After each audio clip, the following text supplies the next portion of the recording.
Assalamualaikum warahmatullahi wabarakatuh. Baiklah pemirsa Kindali TV dimanapun Anda berada, seperti yang kita sampaikan tadi bahwa kita akan menghadirkan tamu yang spesial malam ini, dimana seperti tadi yang kita katakan bahwa kita akan membahas atau berdialog atau podcast bersama teman-teman aktivis, dimana kemarin sempat bergejolak aksi demo terkait masuknya TKA saat pandemi COVID-19 di Gorontalo dan juga polemik PPKM.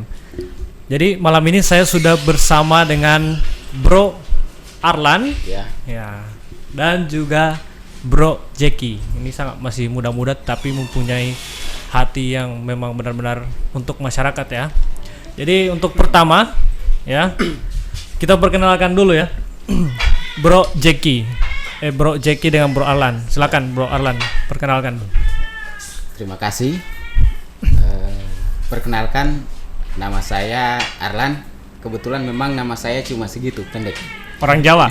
Saya orang Buton, asli Buton, Sulawesi Tenggara. Oh, Sulawesi Tenggara. Biasanya kalau Sulawesi Tenggara itu kan pakai, kalau laki-laki pakai la, kalau perempuan pakai wa. Kalau orang Jawa pakai le.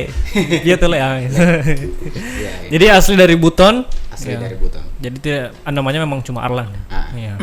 Untuk sekarang fokusnya? Sekarang aktivitasnya itu kalau di luar organisasi, kebetulan saya juga seorang jurnalis wartawan di salah satu media nasional.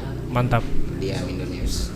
Mantap. Kalau organisasi kita juga bergelut di ESI provinsi, e-sport. E-sport.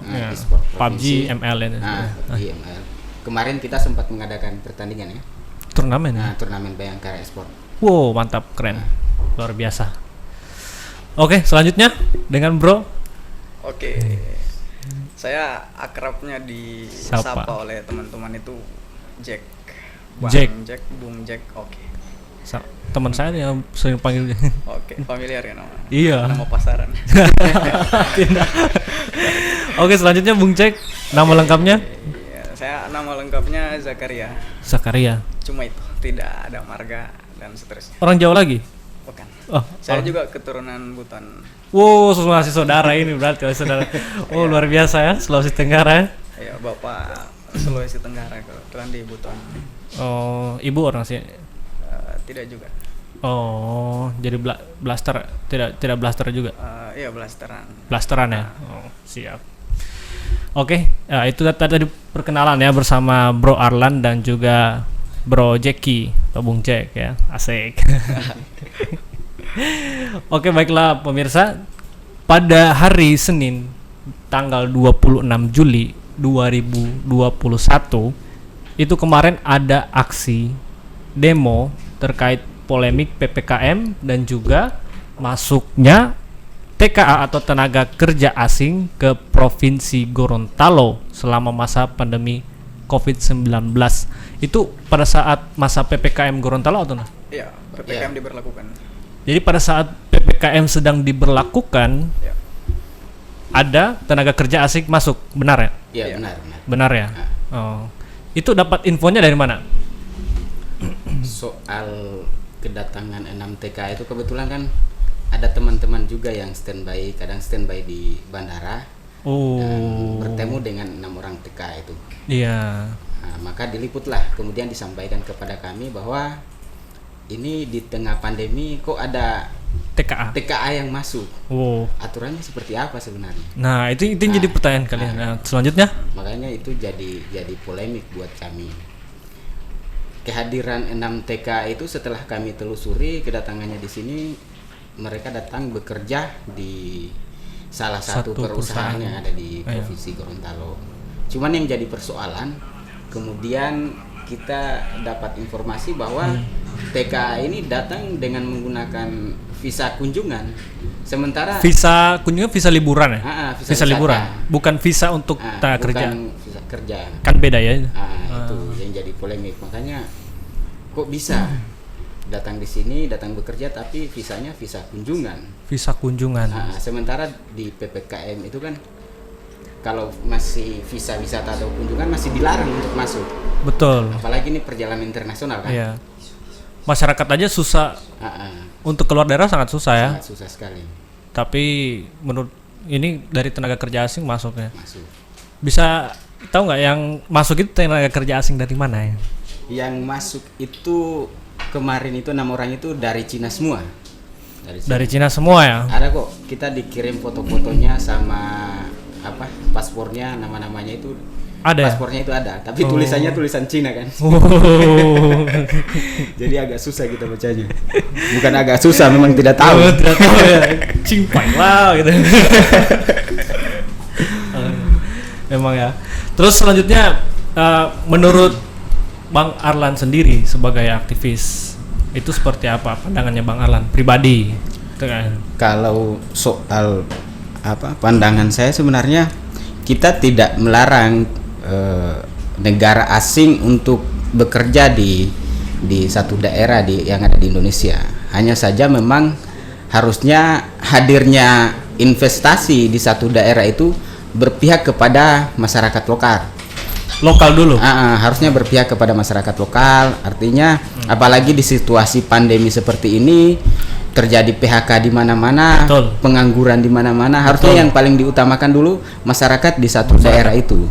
Apalagi di aturannya itu kan ada Permenaker, peraturan ketenaga kerjaan yang terbaru nomor 8 tahun 2001 itu ya TKA yang datang bekerja itu harusnya tenaga ahli. Berarti tenaga ahli itu yang bersertifikat. Ya, harusnya tenaga ahli. Dokumennya pasti lengkap. Dia misalnya bekerja di satu perusahaan. Dia di bagian apa perusahaan itu? Dia ahli di bidang apa? Kemudian juga disebutkan di undang-undang itu bahwa tenaga ahli itu harus didampingi TKL, tenaga kerja lokal, ada pendampingan. Jadi fungsi pendampingan itu nanti ada transfer knowledge, ada transfer ilmu pengetahuan ke TKL tadi itu. Betul. Karena setelah selesai pembangunan, maka yang bekerja tadi itu adalah si pendamping itu. Yang lokal itu. Masyarakat yang diutamakan. Lokal yang akan diutamakan. Kemudian TKL-nya pulang. Gitu. Kalau dari Bung Jack sendiri, bagaimana pendapat Anda terkait di masa pandemi ini tenaga kerja asing bisa? Baik, pada prinsipnya ya, saya secara pribadi maupun secara organisatoris, karena selain secara pribadi kita merasa terpanggil dengan hal semacam ini, secara organisatoris saya juga memimpin organisasi. Betul. Di Iksan, saya presiden BEM, kemudian di provinsi itu kalau dulunya ya kita punya 14 perguruan tinggi sehingga ada 14 BEM. Saya koordinator BEM seprovinsi. Berarti Bung Jack yang mengkoordinir seluruh pergerakan presiden. Kebetulan saja dipercayakan sama teman. Luar biasa. Kalau berhubungan dengan soal TKA, ini kan bukan kali pertama. Betul. Kita gini ya, sempat menyelenggarakan demonstrasi dengan satu aliansi namanya lalu itu Barbar ya. Aliansi Barisan Rakyat Bersama Rakyat. Kita menyoal 200 sekian warga negara asing yang bekerja di salah satu perusahaan di Provinsi Gorontalo. Pembangkit listrik ya kita. Pembangkit listrik. Itu memang dari sisi administrasi hampir secara keseluruhan bermasalah. Kemudian sekarang ini kan perbedaannya adalah diberlakukan PPKM. Betul. Gitu kan? Kalau dulu memang PPKM belum diberlakukan, hanya saja memang situasinya pandemi. Lebih 6 orang warga negara asing yang datang ke Gorontalo ya seperti disampaikan tadi, paspornya itu jelas semua, terkonfirmasi ke kita. Pandangan saya secara pribadi maupun secara organisatoris, kita ini anak-anak bangsa yang seolah-olah diperlakukan sebagai anak tiri di negeri sendiri. Ini masalahnya. Langsung merinding gitu dong. Langsung merinding dapat dengar. Di situ soal mendasarnya. Pandemi Covid-19, PPKM, semua aktivitas dibatasi dengan regulasi inilah itulah. Kok warga negara asing seenak-enaknya yang masuk ke provinsi Gorontalo. Itu sih sebenarnya yang greget bagi kita aktivis. Kalau sebagai masyarakat biasa juga sih kalau pada saat seperti itu terus ada TKA masuk, itu sama dengan menyayat hati. Iya. Sakit ya. Sakit. Apalagi kan tambah pengangguran. Iya. Kita tidak dapat kerja baru. Nah, Iya. kan seperti itu. Jadi seperti itu. Nah, itu yang menjadi dasar dari Bro Arlan dan juga Bang Jeki ini untuk melakukan aksi demo Ya. pada 26 Juli kemarin ya, hari Senin ya. Ya. Jam berapa itu pada saat mulai aksi? Kita kemarin itu hari Senin kan? Senin Hari ya, Senin. Senin. Kita berkumpul itu sekitaran jam 10, tapi turun aksinya setelah sholat zuhur. Setelah sholat. Tapi sebelum sholat zuhur itu kebetulan teman-teman dari kepolisian Ya, koordinasi bahwasanya kalau bisa sebelum aksi kita lakukan rapid dulu. Ya. Rapid. Nah, Berarti di rapid. Semua Iya. masaknya di rapid ya? Enggak, Beberapa perwakilan. beberapa Iya. perwakilan yang Pimpinan rapid, masa aksi. masa aksi. Oh, luar biasa ya. Berarti aksi demo kemarin benar-benar Iya, menerapkan kita- protokol kesehatan ya? Iya, Iya. benar-benar mengikuti Jadi anjuran pemerintah. Wow, luar biasa. kita kasih masuk surat itu kan, surat Iya. pemberitahuan aksi itu. Ah. Di surat aksi itu disebutkan masa aksi 200 orang. Dan memang kita konsolidasi itu sudah sekitar 200 yang Iya. bergabung. 200-an lebih. Nah, 200 lebih. Cuman di surat itu bunyinya 200. Di PPKM kan aturannya harus 25%. 25%.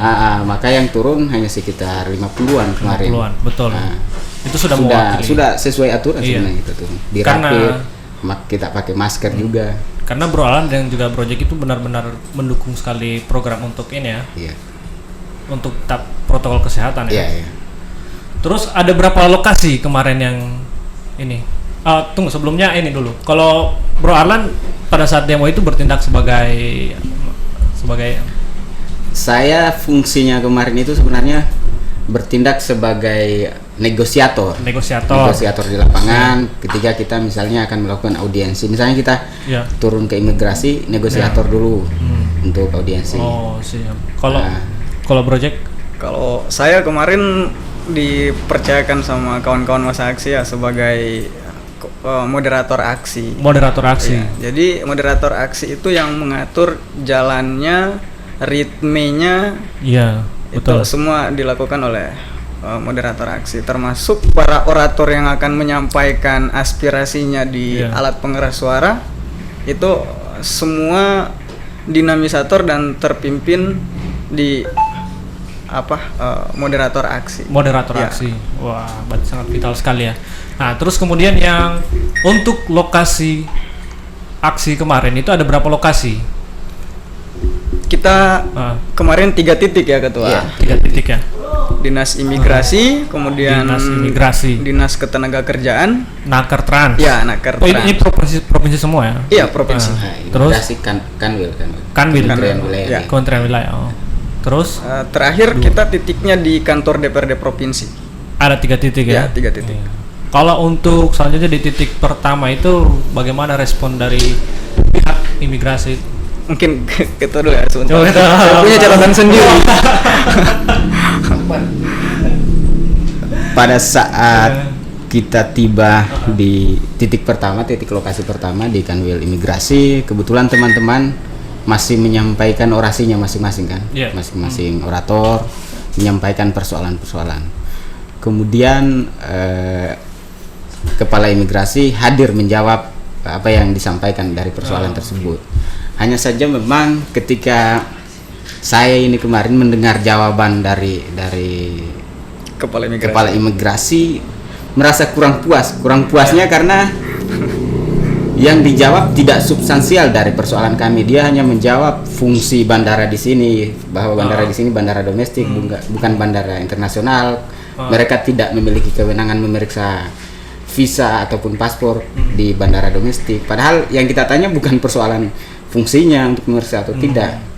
Cuma Yang dipertanyakan iya, apakah mereka tahu 6 Iya. orang TKA Cina itu masuk dengan menggunakan tadi itu, Itu yang misalnya menjadi- visa kerja ya.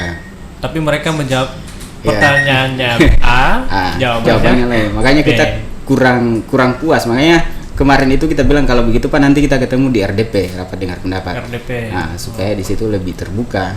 di DPR. Tapi tidak ada yang anarkis di situ ya, tidak ada. Tidak ada anarkis. Aman kan? Aman. Ah, selanjutnya di kantor wilayah Nakertrans. Nakertrans. Lokasi kedua. Iya. Ah, ah. Ya, saya ya mulai dulu dari lokasi pertama ya. Oh, boleh lokasi pertama ya. Apa kantor apa saya agak lupa. Kan Imigrasi. Iya, imigrasi. Ah. Saya semakin mencurigai bahwa memang dari pihak imigrasi itu sendiri melalui pimpinannya yang ketemu dengan kita barisan masa aksi waktu itu, dari jawaban-jawaban yang disampaikan atas pertanyaan kita betul memang tidak substansial. Yang kedua, sebelum kita melontarkan berbagai macam pertanyaan dan tuntutan di saat kita melakukan aksi, kita meng-cross check websitenya. Iya, seharusnya kan begini, di dalam undang-undang keterbukaan informasi publik, seharusnya segala macam bentuk aktivitas dari instansi tertentu, apalagi ini kan berhubungan dengan instansi pemerintahan, dibukalah di situ. Kita bisa tahu berapa warga negara asing yang masuk, yang keluar, ITAS-nya ya, izin tinggal, RPTK dan lain-lain. Ini tidak ada sama sekali. Seharusnya itu informasi terbuka, ada, tidak tertutup. Tidak tertutup, lebih detail. Lebih detail. Ya. Tapi tidak ada. Tidak ada sama sekali. Dan gini ya, di hampir setiap kantor yang kita temui dua instansi tersebut, kita kaget. Awal masa aksi tiba di depan pintu pagar, ada baliho yang sangat besar terpampang, zona integritas. Wow. Zona integritas. Iya. Tapi keadaan itu berbanding 180 derajat terbalik. Tidak ada integritas yang kita dapat perhatikan. Jadi lokasi pertama kurang puas. Iya. Kita agak lama baru ketua kepala imigrasi mau untuk bertemu dengan kita ya. Boleh berapa jam di situ imigrasi? Sekitar hampir setengah jaman lah gitu ya. Setengah jam, lumayan lama ya. Panas terik matahari ya. Iya. Selanjutnya lokasi kedua kita ke Disnaker Trans Provinsi Gorontalo. Di situ kebetulan ada yang jaga di muka pagar, itu dikawal sama pihak kepolisian ya. Oh, sudah pengamanan. Sempat dikawal. Kita menyampaikan orasi, kemudian kepala dinas ini keluar. Iya. Di situ juga sebenarnya terpampang baliho tadi zona integritas. Cuman anehnya kita lihat yang keluar cuma kepala dinas, berarti ini anak buahnya di dalam tidak punya integritas. Masa dibiarkan berpanas-panasan kepala dinasnya, sementara pegawainya cuma di dalam. Responnya dia bilang kalau di RDP dia akan tunjukkan RPTK. Yang paling inti itu kan soal tenaga kerja ini.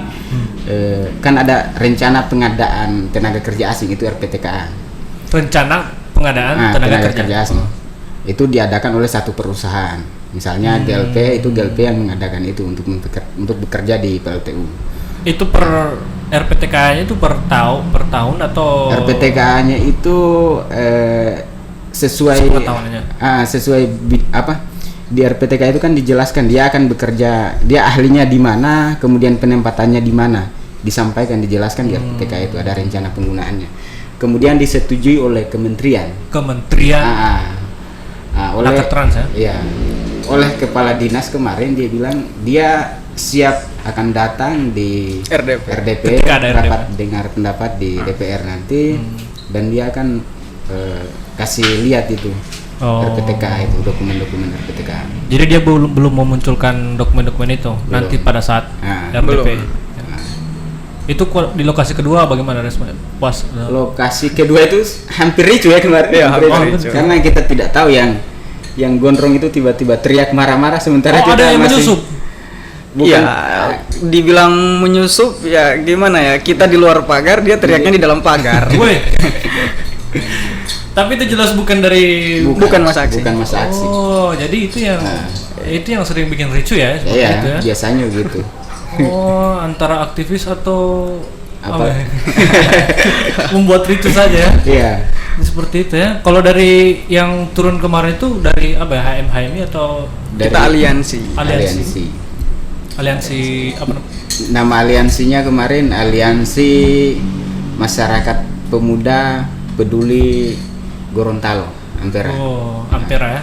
Terdiri dari berbagai organisasi. Dari Ya. HMI, Himpunan Mahasiswa Islam, dari KMHDI, Kesatuan Mahasiswa Hindu Dharma Indonesia. Ada kami Kesatuan Aksi Mahasiswa Muslim Indonesia. Kemudian ada beberapa BEM, termasuk kemarin hadir juga BEM teman-teman BEM UG. BEM UG. Kemudian teman-teman BEM UNU termasuk koordinator BEM provinsi. Benar-benar Pancasila ya. Ya, majemuk kita kemarin. Iya.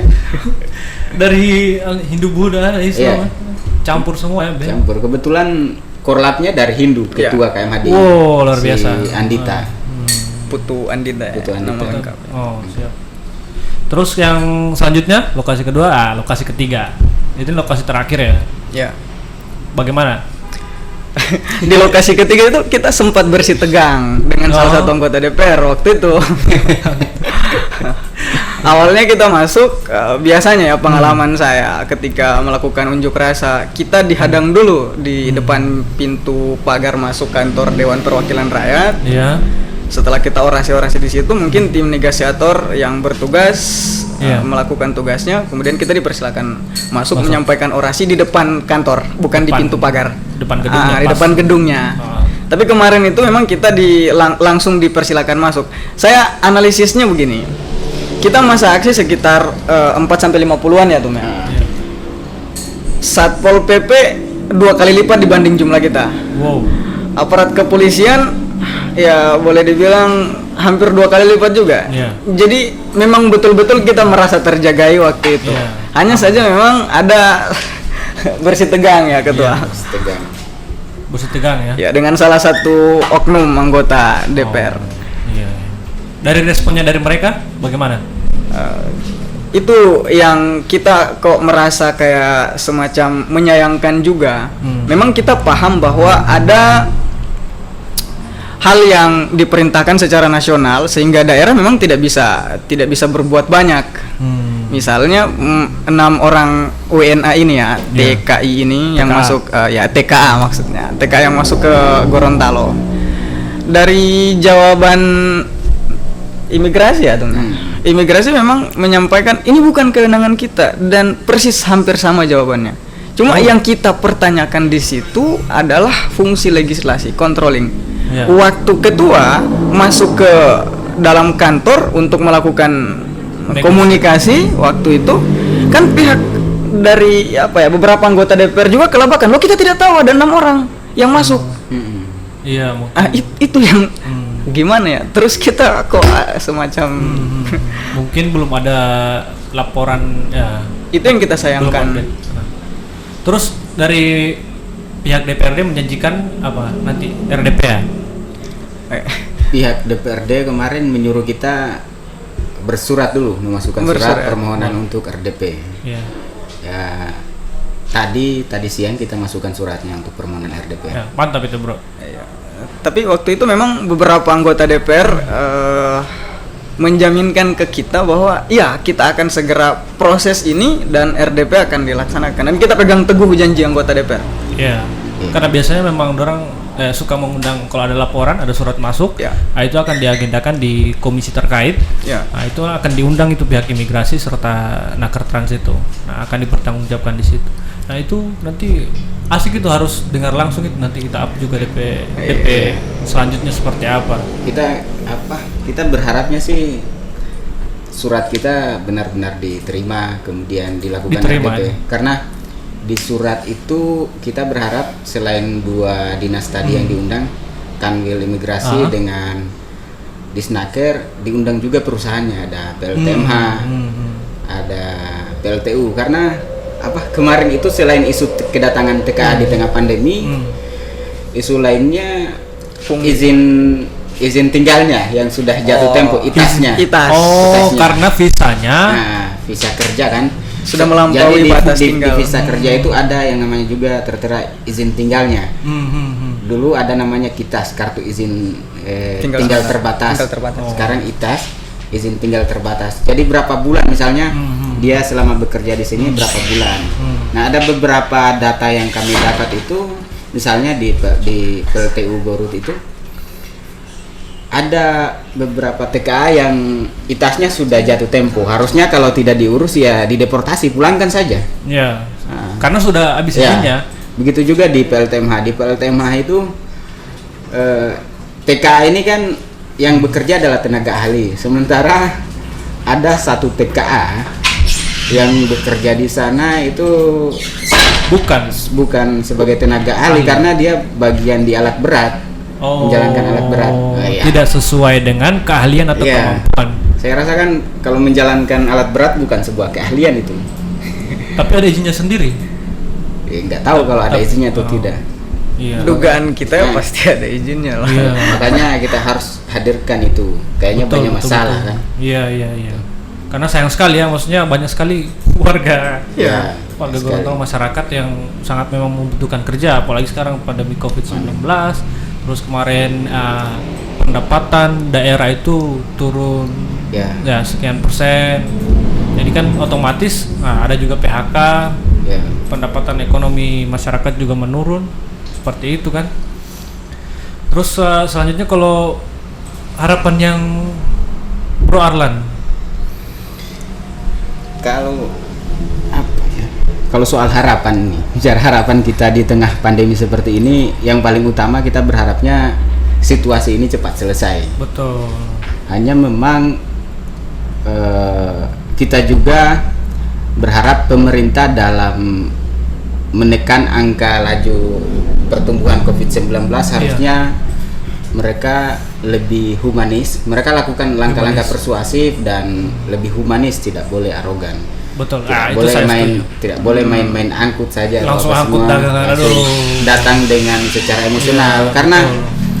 kita juga di tengah pandemi begini, selain tekanan ekonomi, secara psikologis juga kita tertekan. Misalnya kebutuhan hidup sehari-hari. kebutuhan hidup sehari-hari, Betul. kebutuhan keluarga, menafkahi keluarga, pasti ada tekanan di situ. Maka ketika dari Satgas datang secara tidak persuasif, tidak humanis, maka kita juga akan emosi menjawab itu. Nah, ya apa ya, di tengah pandemi begini, apalagi kondisi Gorontalo, kita berharap bukan hanya sekedar dari PPKM ke PPKM selanjutnya, dari level 1 ke level selanjutnya, harus ada evaluasi sudah sejauh mana sebenarnya Keberhasilan PPKM ini.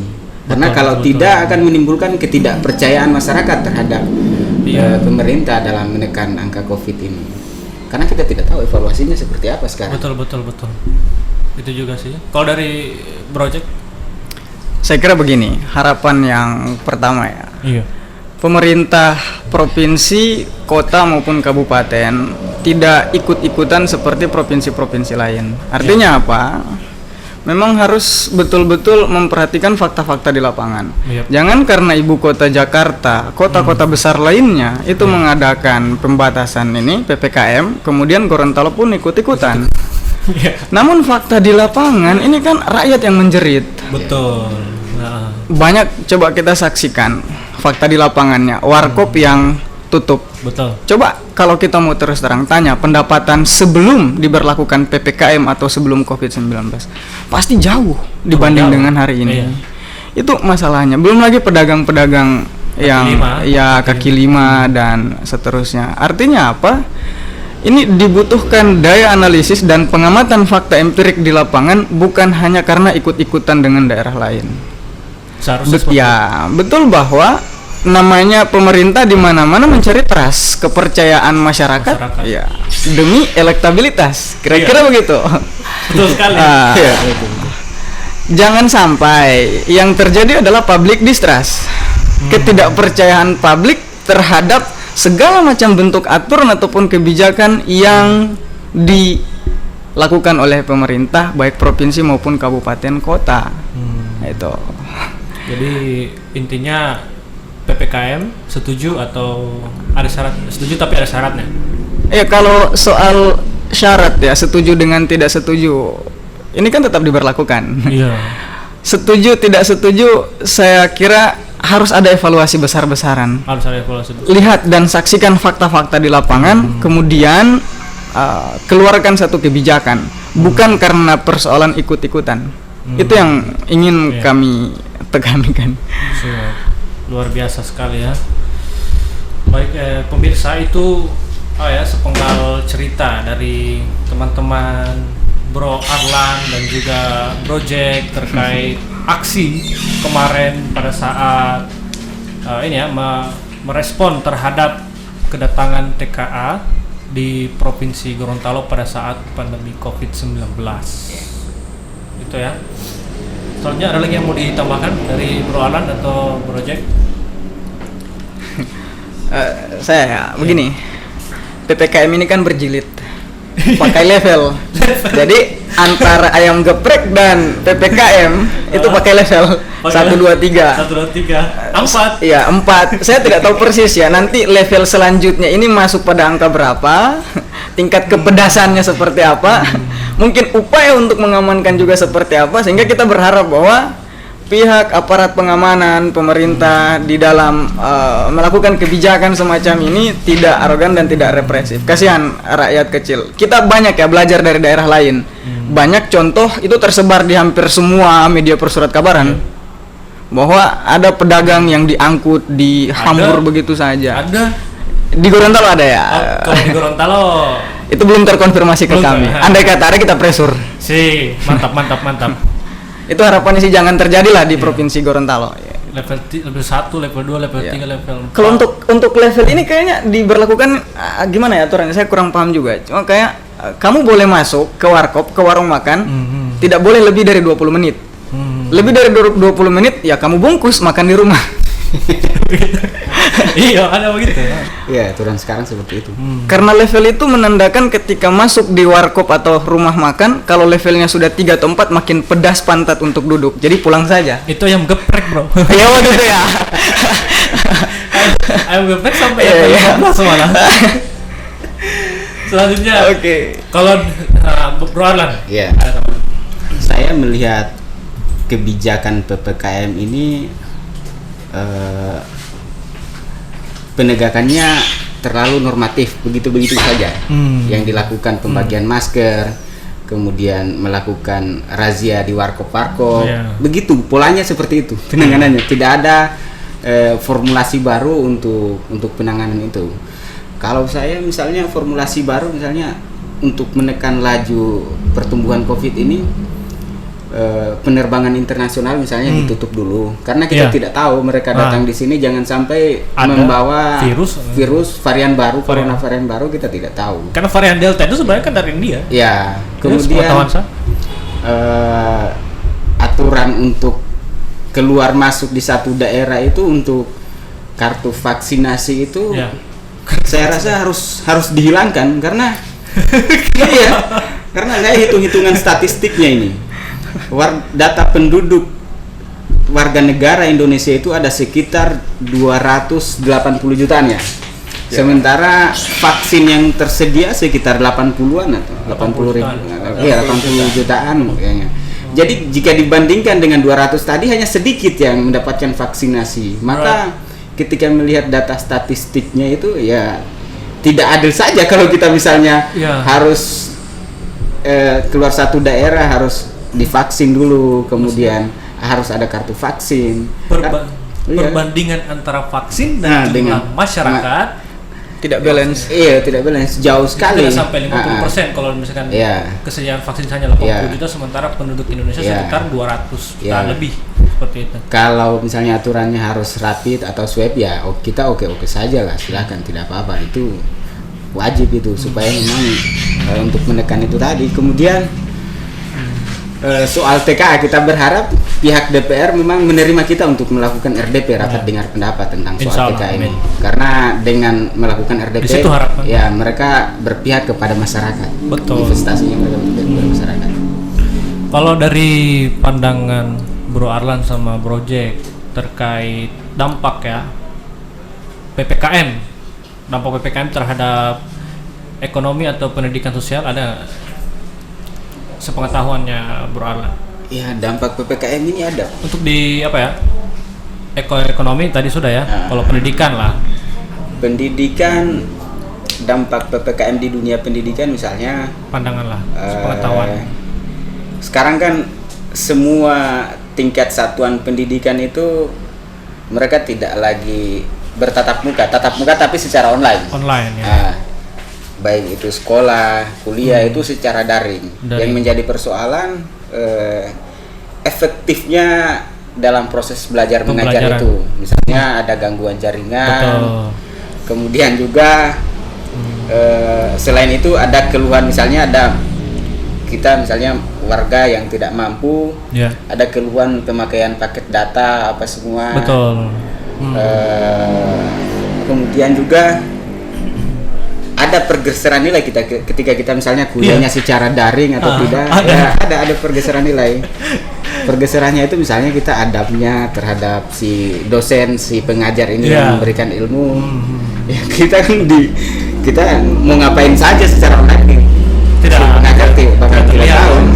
Makanya kemudian juga pasti tekanan orang tua bagaimana kita membelajarkan anak secara online ini, tidak tatap muka. Ya. Seperti itu. Ya, seperti itu. Kalau dari project gini ya, secara terus terang ini kan kita mau membahasnya dalam kategori spesifikasi. Iya. Baik dari ekonomi, pendidikan maupun kesehatan. Ya, tadi ekonomi mungkin ya kita sudah sentil dari sisi pendidikannya. Iya. Memang kalau efektif tidak efektif tinggal bagaimana cara pengelolaannya. Tapi ada variabel yang paling mendukung. Bagaimana kita bisa terkoneksi? Itu tentu berhubungan dengan jaringan. Jaringan membutuhkan kartu pulsa, gitu kan? Tambahan pengeluaran lagi. Tambahan pengeluaran lagi. Jadi memang seharusnya kebijakan yang diambil oleh pemerintah itu berdampak baik bagi masyarakat. Misalnya begini, kita belum nih kuliah bertatap muka di dalam ruangan kelas seperti biasanya. Kita masih sistemnya daring. Kalau saya perhatikan kayaknya ya di beberapa kampus di Provinsi Gorontalo ada yang malu-malu kucing. Malu-malu kucing. Ada yang semi tatap mukanya nanti jam kuliah, setelah itu dibubarkan, pulang dengan tertib. Ini dia, karena memang setengah-setengah. Karena apa? Budget itu diperlukan untuk kartu data itu tadi. Betul. Ini masalahnya. Ketika kebijakan pemerintah ingin menekan angka pandemi COVID-19 tidak membludak, harusnya ada kebijakan yang tidak memberatkan masyarakat. Sama seperti dari sisi ekonomi ya, kalau kita spesifikan. Masyarakat itu dibatasi aktivitasnya. Betul. Pendapatan berkurang. Punya anak istri, anaknya 3, anaknya sekolah, yang satu kuliah, satu SMA, yang satu mungkin kita itu masih bayi, belum tahu minta uang, usaha kontrakan dan lain-lain. Terus maksudnya ini jawabannya apa terhadap hal ini? Bukan hanya kalian di rumah, tapi tidak ada upaya untuk mencerdaskan masyarakat supaya bisa lebih kreatif. Oke, mungkin bisa dialihkan ke usaha online ya. Online. PPKM, transportasi pasti terbatas, ini terhambat. Loh, kebijakan ini kayak gimana? Itu kan? Betul. Apalagi kemarin kalau sepengetahuan saya sempat ada penerbangan itu ada yang ditunda. Iya. Seperti itu kan. Jadi artinya kita semua elemennya harus betul-betul menyerap psikologi masyarakat. Masyarakat Gorontalo ini kita tahu ya, Gorontalo kan dikenal dengan Serambi Madinah, tertib, beradab, sopan santun dijaga. Tetapi ketika memang ada kebutuhan yang sangat mendesak dari sisi ekonomi, kesehatan maupun pendidikan, halabu istilah orang Gorontalo. Aturan tinggal aturan. Itulah artinya kita harus betul-betul menyerap kondisi psikologis masyarakat ketika kebijakan itu akan diberlakukan. Sekali lagi catatannya bukan hanya karena ikut-ikutan kota-kota besar lainnya. Itu catatan. Memang ya, kalau memang sudah cuma usaha, terus ada pembatasan kegiatan usaha, anaknya 3, baru biaya pendidikan, baru kesehatan, usahanya pun itu ngontrak tahunan. Terus ada pinjaman juga di bank. Gitu. Ada yang sempat viral di media, tangkapnya saya Pak, tangkap dia baru itu. Karena begitu kan?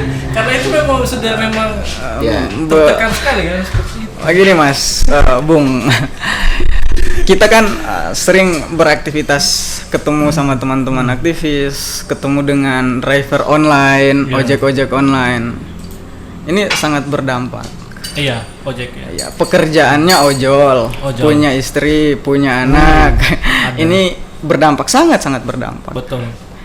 Dari sisi pendidikan tadi saya tidak sempat ulas. Kita jujurlah dan terus terang, Provinsi Gorontalo di area pelosok kabupaten kota misalnya, ada beberapa desa. Saya KKLP waktu itu. Kalau di Iksan istilahnya kita KKLP, UNG mungkin apa? KKS ya, KKN dan lain-lain, KKP dan seterusnya. Saya KKLP itu di Wonosari, Jauh. di desa Pangi, ada desa kedua atau ketiga terujung itu jaringannya hilang-hilang. Wow. Ini bagaimana dengan situasi pandemi, pembatasan PPKM ini diberlakukan, mau daringnya bagaimana? Solusinya Iya. masih simpang siur Ya, ya. Belum tahu ya. Seperti itu ya. Wow, luar biasa sekali ya. Kalau Bro Arlan ada lagi yang mau ditambahkan? Bicara soal PPKM ini sebenarnya yang paling mendasar adalah soal ekonomi, kebutuhan masyarakat. Jika terdampak ekonomi, maka terdampak semua. Terdampak semua. Pendidikannya. Sama dengan semua. efek domino Iya. ya. Rubuh semua. Rubuh kesehatan, rubuh Iya. keamanan. Maka satu juga sebenarnya pemerintah dalam memberikan bantuan harus ada formulasi baru, karena kadang bantuan yang diberikan itu juga tidak merata. tidak tepat sasaran, Tidak tepat sasaran dan tidak merata. tidak merata dan tidak tepat sasaran. Maka sebelum memberikan bantuan itu harusnya ada tracking atau survei dulu kebutuhan masyarakat itu seperti apa dan mana yang layak mendapatkan bantuan dan tidak layak, harusnya supaya Jangan tepat sampai sasaran. sasaran. Cuma itu sih. Ya, luar biasa. Baiklah pemirsa, tadi kita sudah mengupas ya tentang polemik PPKM dan juga masuknya TKA di Provinsi Gorontalo. Itu memang sudah terkonfirmasi betul bahwa mereka benar-benar masuk dan ada juga datanya bisa dipertanggungjawabkan ya. Ya seperti itu ya. Ada closing statement nggak? Pantun kah atau apa? Saya dulu ya Om, Boleh. sebelum abang saya. Saya ingin bilang begini ya, kita kalau membaca buku selagi masih jadi mahasiswa seperti ini ya, kita menemukan literatur referensi. Saya tuh terkesan bahkan sangat kagum dengan buku-buku yang ditulis oleh Pramudia Anantatur. Pram di dalam bukunya Bumi Manusia telah menyebut bahwa seorang terpelajar itu sudah seharusnya mampu berlaku adil sejak dalam pikiran, apalagi dalam perbuatan. Kita lihat ya di lapangan, apakah pemerintah itu bukan orang terpelajar? Orang terpelajar. Kalau harus Adilkah kebijakan ini? Itu soalnya. Terakhir mungkin begini. Ada guyonan-guyonan di tengah-tengah ketegangan situasi pandemi, PPKM dan seterusnya.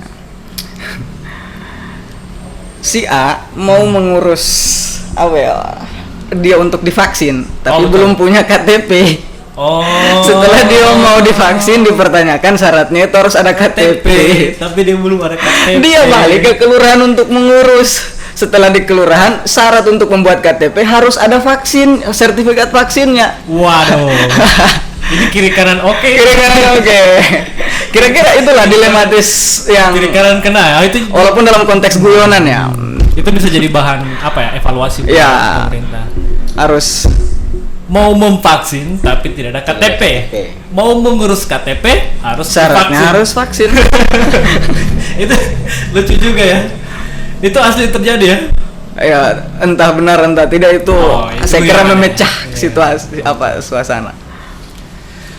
Bro Arlan, closing statement. Berpikir keras.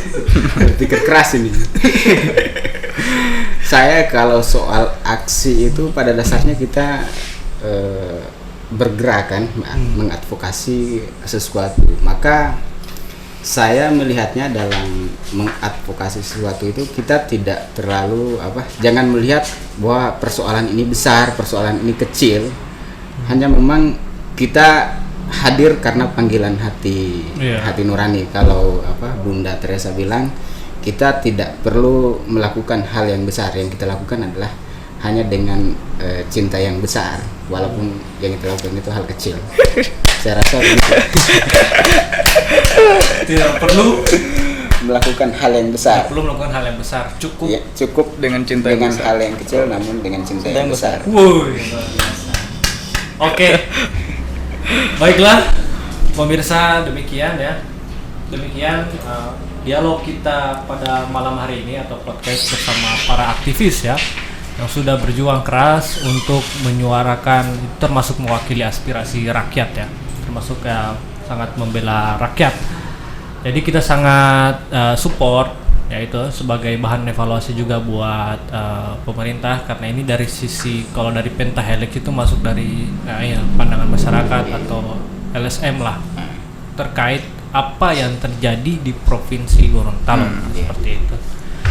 Cukup baiklah, demikian pemirsa, kita sampai di sini dan juga nantikan juga podcast atau dialog kita di minggu-minggu selanjutnya. Atau saya Akbar Yusuf bersama Bro Pepin Plan dan juga Wardoyo Dingkol bersama Elba dan juga Bro Jack dan juga Bro Arlan pamit undur diri.